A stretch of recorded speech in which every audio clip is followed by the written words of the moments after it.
ये लड़की हर दिन 23 घंटे काम करती थी और जब ये थक जाती थी तो इसका मैनेजर इसको एक स्पेशल टाइप की लिफ्ट में भेज देता था और जैसे वो लिफ्ट का दरवाजा बंद होकर वापस खुलता था वैसे ही इस लड़की को लगता था कि इसकी नींद पूरी हो चुकी है।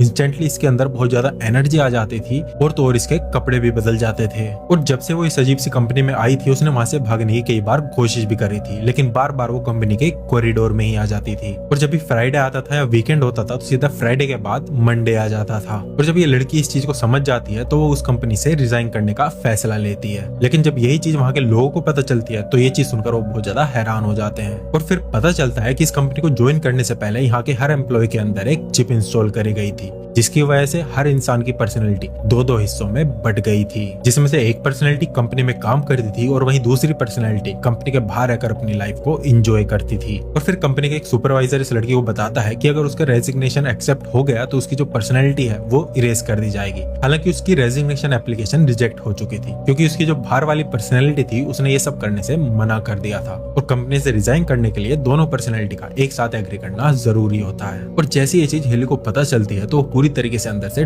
टूट जाती है और उसी दिन उसको प्रिंटर के नीचे अपने एक पेपर ऑल्टर मिलता है। और उसको देखने के बाद उसके दिमाग के अंदर बहुत भयानक थॉट आता है तो तुरंत ही अपने बॉस के कमरे में जाती है एंड वहां पर जाकर बोलती है कि उसको अपनी सेकंड पर्सनैलिटी की वीडियो देखनी है, नहीं तो वो उसको जान से मार देगी। एंड ये चीज काम कर जाती है। कंपनी वाली हेली को उसकी बाहर की पर्सनैलिटी की वीडियो दिखाई जाती है, लेकिन इस वीडियो को देखने के बाद जो होता है वो आप लोगों के भी होश उड़ा देगा। एंड उसको जानने के लिए तुम लोगों को ये मूवी देखनी पड़ेगी जिसका नाम मेरे कैप्शन में है।